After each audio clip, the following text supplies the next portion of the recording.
देवानां भद्रा सुमतिर्युतां देवानां लिङ्गातिरभिनो निवृतां देवानां भवं सत्यं मुप्सेदिमा वयं देवान आयुः प्रतिरन्तु जीवसेः।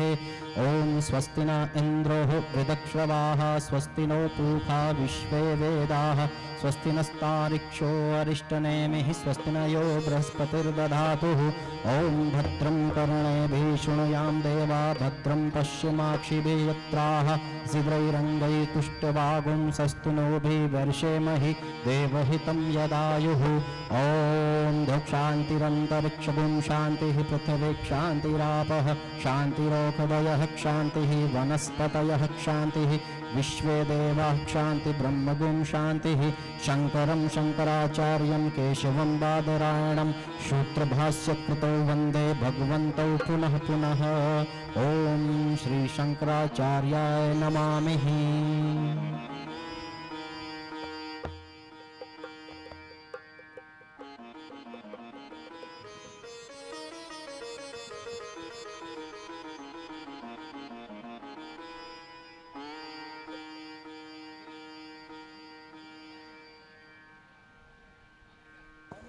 हरिओम। सभी लोग अपना स्थान ग्रहण करेंगे। सभी लोग अपना स्थान ग्रहण करेंगे। हमारे बीच में पूज्य शंकराचार्य सरस्वती जी महाराज पधार चुके हैं। परम अर्चनीय परम आदरणीय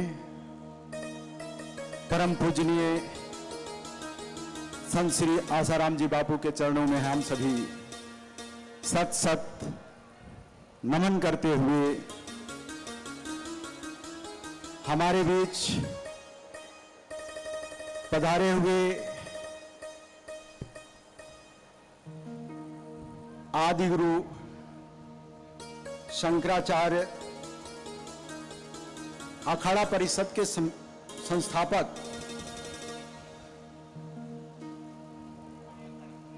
त्रिकाल भवंता श्री सरस्वती जी महाराज के चरणों में हम सत सत नमन करते हैं, दंडवत प्रणाम करते हैं, उनका सादर अभिनंदन करते हैं। स्वामी जी महाराज सरस्वती जी के चरणों में हम निवेदन करना चाहेंगे कि हे दयामयी, हे कृपामयी, शक्ति स्वरूपा, हम आपसे हृदयपूर्वक यह निवेदन करना चाहेंगे कि कहते हैं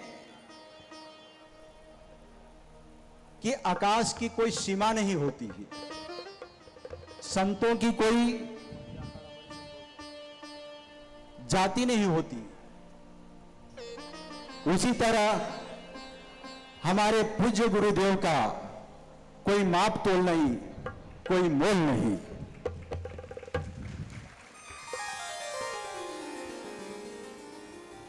सरस्वती जी महाराज, हम पुनः पुनः आपके चरणों में यही निवेदन करना चाहेंगे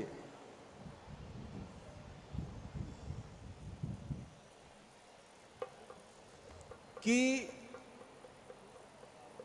गंगा के जल में कोई तिनका बह रहा हो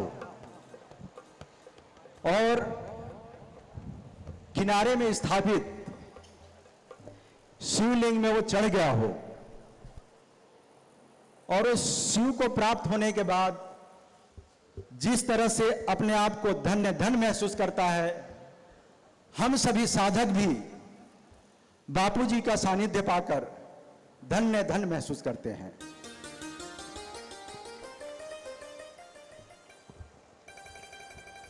आकाश की कोई सीमा नहीं, संतों की कोई जाति नहीं। उसी तरह से आपकी, हम सब लोग ऐसा उम्मीद लगा बैठे हैं कि आपकी कृपा की भी कोई माप तोल हम लोगों के लिए नहीं होगी। और कुछ सालों से ऐसे अनमोल बापूजी हमें मिले हैं परंतु हम सभी साधक लोग बड़े विह्वल हैं, विकल हैं, व्यथित हैं, या यूं कहिए कि हमारा हृदय जीर्ण विदीर्ण हुआ है। इसका मतलब यह नहीं कि हम असहाय हैं। जिन गुरुदेव का नाम लेकर हमारे हजारों हजारों साधक ब्रह्मचर्य का व्रत लिया हुआ है, या यूं कहिए कई ऐसे पति पत्नी जोड़े हैं जो जिन्होंने व्रत लिया, साथ में रहते हुए किसी ने महीने भर का व्रत लिया ब्रह्मचर्य का, किसी ने 2 महीने का, किसी ने 3 महीने का, किसी ने 6 महीने का, किसी ने साल का, किसी ने 5 साल का। और आपको जानकर आश्चर्य होगा कि कुछ लोग तो ऐसे भी हैं कि आजीवन पति पत्नी रहते हुए भी ब्रह्मचर्य का व्रत लिया हुआ है। ऐसे जिनको अनमोल गुरुदेव मिले हुए हैं, उन गुरुदेव के ऊपर इस तरह के लाछन लगाना, तथा कथित मन गढ़ंत कहानी बोलकर उनको ठेस पहुंचाना, जाहिर है जब गुरुदेव के ऊपर ऐसा कलंक लगा था तो बहुत से साधक लोग अपने को रोक नहीं पाए थे। उनकी तरफ देखी नहीं जा रही थी। किसी ने रेल रोको आंदोलन किया, किसी ने रोड रोक लेंगे कोशिश की, किसी ने मौन व्रत लिया। लोग अपने अपने ढंग से जन समूह तैयार करके आंदोलन का रूप दिया। परंतु यह सुन के आपको आश्चर्य होगा कि पूज्य गुरुदेव का यह आदेश हो गया, अगर किसी ने भी न्याय के विरुद्ध कुछ भी करने की कोशिश किया तो हम अन्न जल का त्याग कर देंगे। बताइए हम सभी साधकों की क्या दुर्दशा होगी। हम सर देने के लिए तैयार हैं, अपने आप को मिटा देने के लिए तैयार हैं, परंतु हमारे गुरुदेव का ऐसा आदेश है। तो हमने सुना कि हमारे गुरुदेव के समर्थन में आप आ रहे हैं। हर साधक का मन एक नया ऊर्जा से ओतप्रोत हुआ है। इसलिए हम चाहेंगे कि हमारा मार्गदर्शन करें। हमें न्याय नहीं मिल रहा है, जिसका हम सभी हकदार हैं। सरकार तक हम अपनी बात पहुंचाने की कोशिश करते हैं, परंतु सरकार हमारी बात सुनती नहीं है। न्यायपालिका हमारे तरफ से उपेक्षित किया जा रहा है हमको। तो सरस्वती जी महाराज, हम आपके चरणों पे पुनः पुनः यही निवेदन करेंगे कि आपसे जो हो सके हमारी मार्गदर्शन तो करें ही करें, लेकिन हम सब साधकों के इस विपदा के बेला पे हमारा मार्गदर्शन ही नहीं अपितु पूज्य गुरुदेव हम सभी के बीच में शीघ्र अतिशीघ्र पधारें, उसके लिए कुछ उपाय जरूर करें, या वह उपाय हमें जरूर बताएं। सरस्वती जी महाराज, आप एक शक्ति स्वरूपा है, इसीलिए हम आपसे पुनः पुनः निवेदन करेंगे कि हमारे पूज्य गुरुदेव तो ब्रह्मनिष्ठ हैं, आत्मज्ञान से लबालब है, उनके लिए सुख दुख का कोई महत्व नहीं है। लेकिन हम सब मानव शरीर रूप में हमारा मानव स्वभाव है, गुरु जी के लिए मन हमारा विह्वल है, हम बिलख रहे हैं, हम तड़प रहे हैं। हमारी तड़प को महसूस कीजिए और हमारा मार्गदर्शन कीजिए। पुनः पुनः हम यही आपके चरणों में निवेदन करते हैं। हरिओम।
तस्य वितुर्वरेण्यं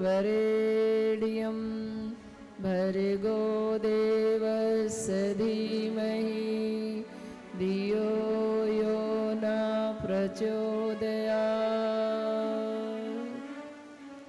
ॐ भूर्भुवस्सुः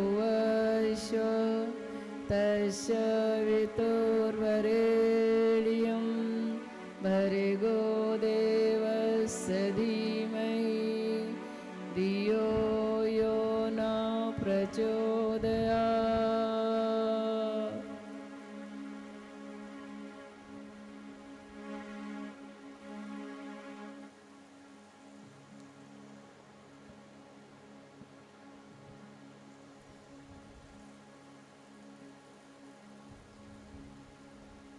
आज महान संत श्री आशाराम बापू के भक्तों के बीच इतने वर्षों के बाद भी जो उनके प्रति भक्तों की निष्ठा, प्रेम, आस्था, उनके सनातन कार्य के प्रति जो निष्ठा है, उसको देख करके जो उनके ऊपर लगे ऐसे मनगढ़ंत आरोपों को, उस तकलीफ को महसूस मैं कर सकती हूँ कि वास्तव में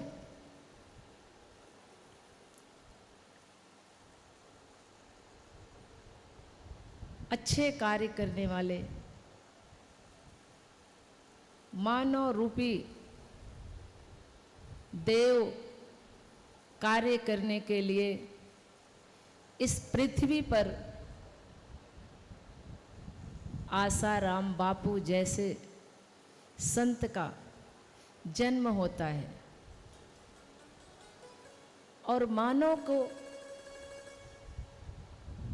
सनातन के प्रति जागरूक करने के लिए, धर्म के प्रति जागरूक करने के लिए, धर्म को जानने के लिए, धर्म को जानो और मानो और उस पर चलो, मानव जीवन को बनाने के लिए, मानव के कल्याण के लिए, मातृशक्तियों के सशक्त करने के लिए,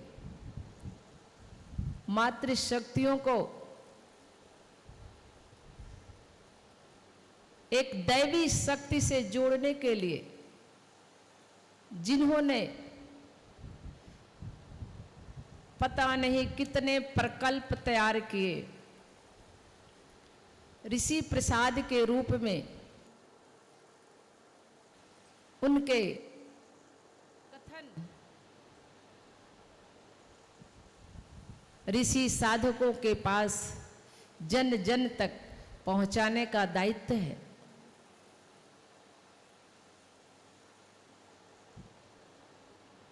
ये हमारे देश की बड़ी विडंबना है कि जो लोग सतमार्ग पर चलते हैं, जो लोग देश सुधारक होते हैं, उनके ही ऊपर आसुरी शक्तियों का विभिन्न प्रकार से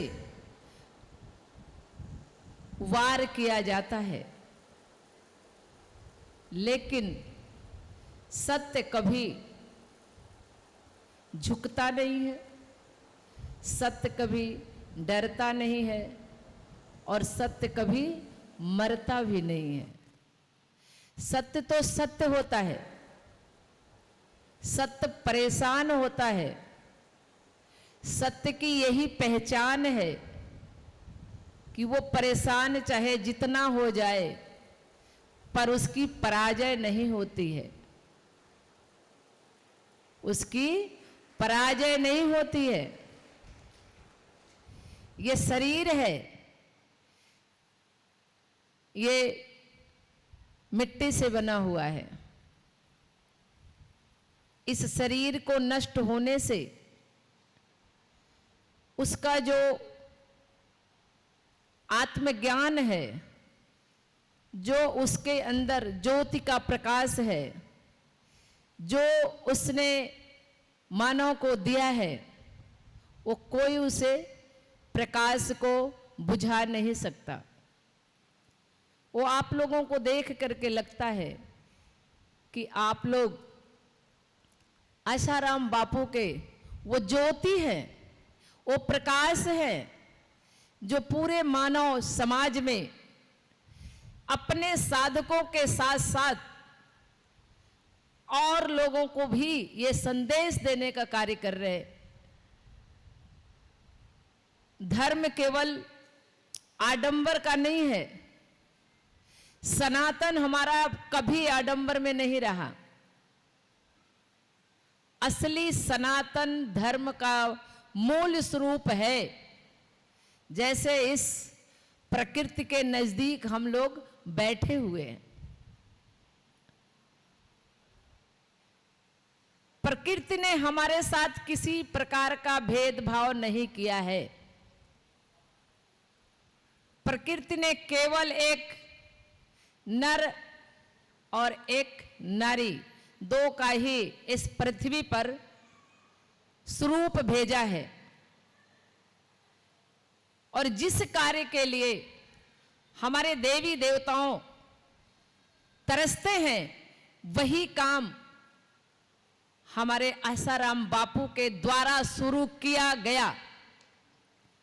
उसे नष्ट करने के लिए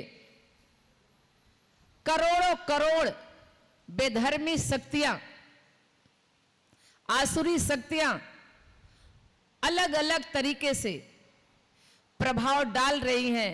लेकिन आज 12-13 साल के बाद भी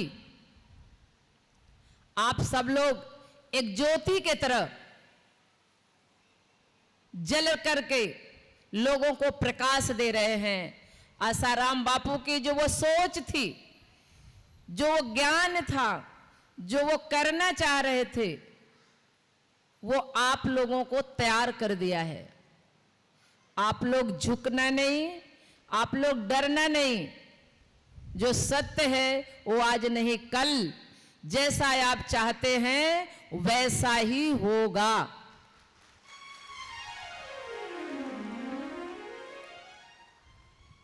वो दिन दूर नहीं है, वो समय लगभग सबके करीब है, सबके करीब है। निश्चित रूप से सत्य का हमेशा विजय हुआ है और विजय होके रहेगा। ये जितना भी आरोप प्रत्यारोप कष्ट ये शरीर को जब मिलता है ना, तभी वो सच्चा मानव बन सकता है। एक पत्थर होता है जिसको एक टाकी लगती है और वो टूट जाता है, तो क्या उसकी मूर्ति बनती है क्या? और एक पत्थर होता है जिसे हजारों हजार टाकियां लगा करके उसके एक एक नक्शे बनाते हैं, और जब वो बन के तैयार हो जाता है तो फिर उसको हम लोग भगवान मानते हैं। ये पहचान है, ये मानव रूपी जो हमको टाके लग रहे हैं, जो भी हमारे साथ रोप प्रत्यारोप, जो भी लांछन, जिस तरीके से भी वाणी से कानून से जबरदस्ती जो हमें कहा जाता है, सुना जाता है, भ्रम फैलाया जाता है साधकों के बीच, वो ये पहचान है। अगर इस तरह के भ्रम न फैलाए जाए, इस तरह के कष्ट न हो, तो हम भगवान रूप नहीं ले सकते। भगवान बनने का ये पहचान है। इसलिए आप सभी साधकों से मेरा आग्रह है और अनुरोध भी है कि आप जो समझ सकते हैं कि गुरु ब्रह्मा, गुरु विष्णु, गुरु महेश है, गुरु के सिवाय आपके जीवन में वास्तव में कुछ नहीं है, लेकिन गुरु को उस गुरुवत्त सत्ता का पूर्ण प्रभाव इसके ऊपर हो, ये इसकी पहचान है। संत तब तक पूर्ण नहीं होते जब तक उनके साथ ये अंतिम जो ये चरित्र का होता है ना, ये इससे बड़ा मैं समझती हूं कोई और कष्ट नहीं होता है। कहते हैं धन गया तो कुछ नहीं गया, अगर स्वास्थ्य भी गया तो कुछ गया, लेकिन जब चरित्र गया तो सब गया। जब सब जाता है तो फिर सब लौट करके आता है।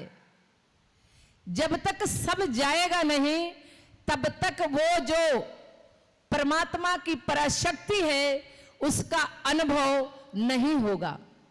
कैसे? जब एक दाने आप गेहूं के, चने के खेत में डालते हो तो वो जो स्वरूप में आप डालते हो उसका स्वरूप नष्ट हो जाता है, और उसके नष्ट होने के बाद तब वो अंकुरित होता है, ऐसा ही तो है।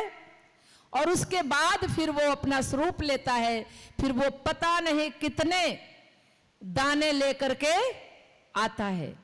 एक दाने से कितने दाने आते हैं उसके।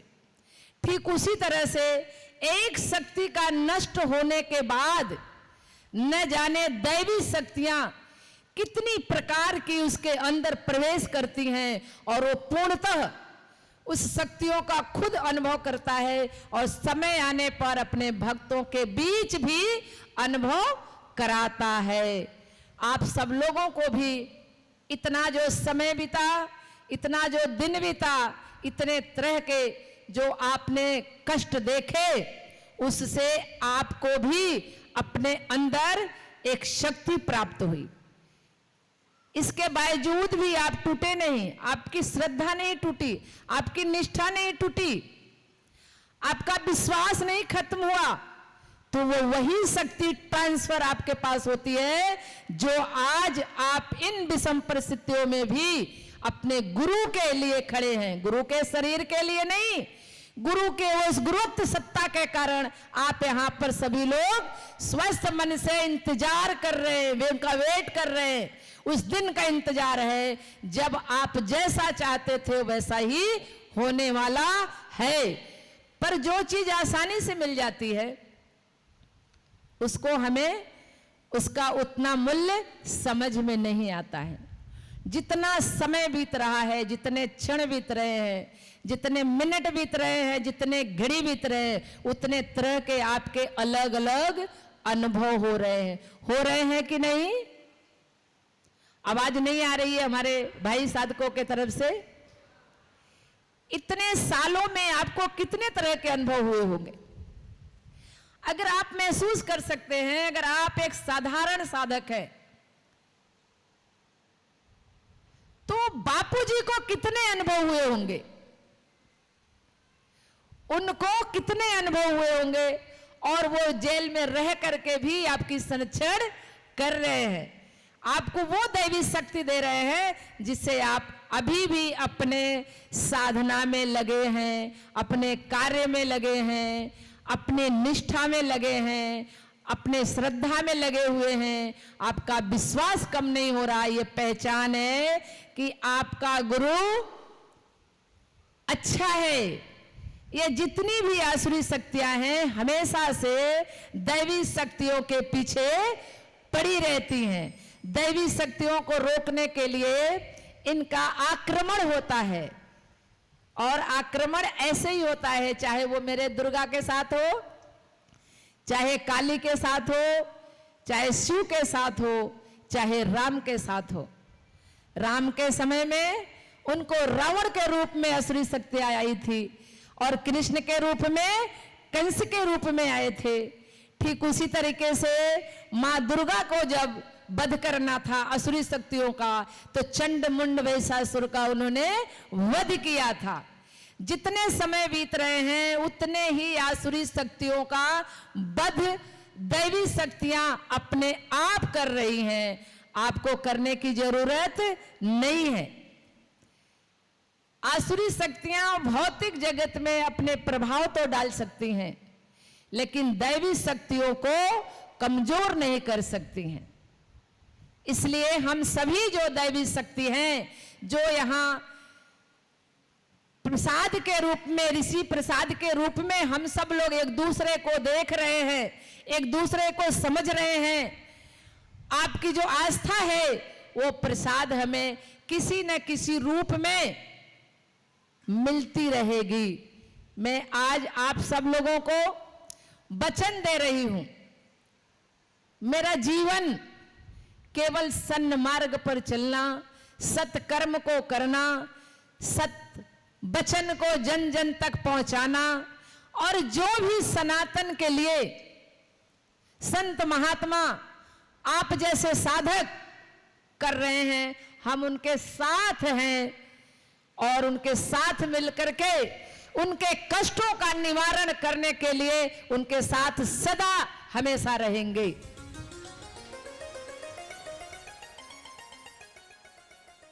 मेरा भी अपना जीवन ऐसा ही रहा है।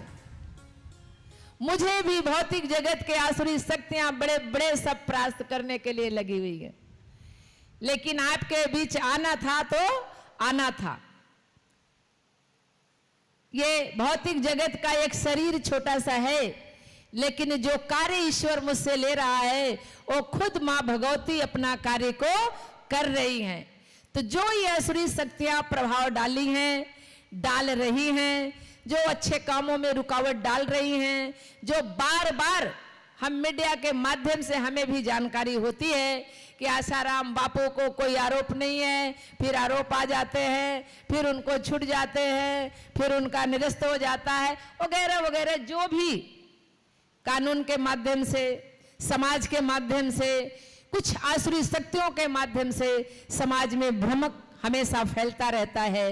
तो ये केवल एक समय की मांग है। जितना समय बीतेगा उतना अच्छा, उतना बढ़िया।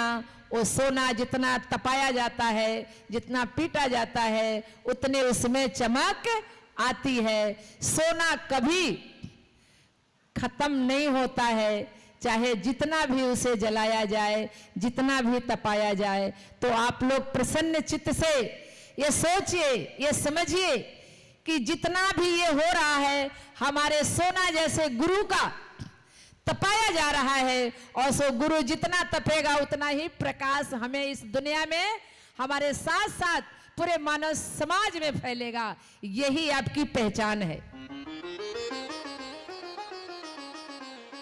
आपकी पहचान यही है। नहीं टूट जाता है अब तक तो, अगर वो कांच होता तो टूट गया होता, एक बार ही पत्थर लगने में टूट गया होता, लेकिन जो टूटा नहीं तो सोना है।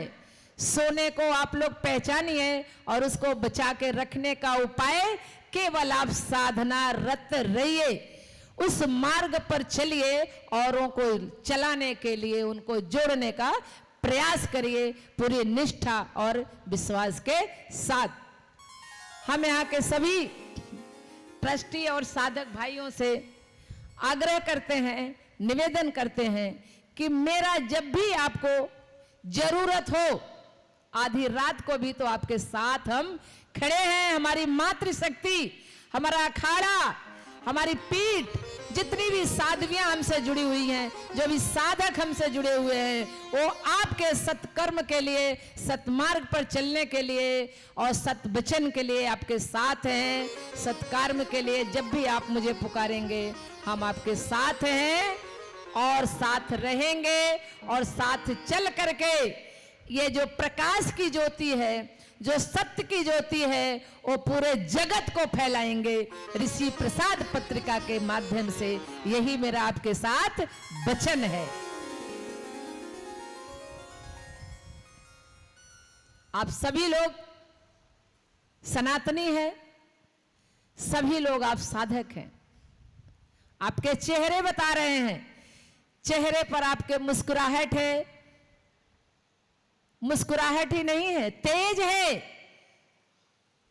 वो आपके गुरु का तेज आपके साथ है और हमेशा बना रहे। ये मेरी भगवान से प्रार्थना है कि गुरु की कृपा आप सब लोगों के ऊपर बनी रहे। जो हमारी नारी शक्ति हैं, जिन्होंने नारी शक्तियों को जागृत करने के लिए, जागरण करने के लिए जो प्रकल्प है, वो प्रकल्प आपका सुचारू रूप से चलता रहे। जितने भी प्रकल्प हैं, सभी भाई और बहनें हमारी उस प्रकल्प को अपने अपने दिशा में अच्छे से कार्य करें और हम उनके साथ हैं। कोई आप लोग मुझसे जानना चाहते हो, पूछना चाहते हो, आपके मन में किसी प्रकार का प्रश्न हो तो मुझसे जरूर पूछें। समय थोड़ा बहुत कम रहा और एक दूसरे कार्यक्रम में थे, वो भी ऐसा ही कार्यक्रम था कि मातृ शक्तियों को धर्म क्षेत्र में श्रेष्ठ पदों से जोड़ना और धर्म के सारे कार्य मातृ शक्तियों के माध्यम से समाज में जाए, यही मेरा उद्देश्य था।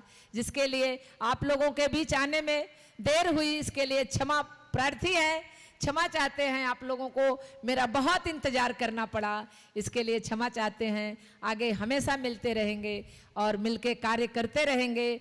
बापूजी का जो भी कार्य अधूरा है, जो भी ऐसा लगता है, उस उनके कारवा में, उनके उद्देश्यों में हमारा साथ हमेशा रहेगा। बापूजी के जो कष्ट हैं, उसे निवारण के लिए जितना भी मेरे से हो सकता है, जो भी मेरे ज्ञान से, जो मेरे संपर्क मार्ग से, जो मुझे कानूनी के मार्ग से निकल सकता है, कानून के दायरे से, जो धर्म के मार्ग से निकल सकता है, उसे हम समन्वय बनाने का प्रयास करेंगे और उस पर चलने का भी प्रयास करेंगे। ये आप सभी साधकों के बीच और बापूजी के, उनके शरीर नहीं है, वो यहाँ पर मौजूद है। मैं उनको ये आश्वस्त करना चाहती हूँ कि उनका कार्य उनकी कृपा से मैं जरूर करूंगी, यही मेरा वचन है।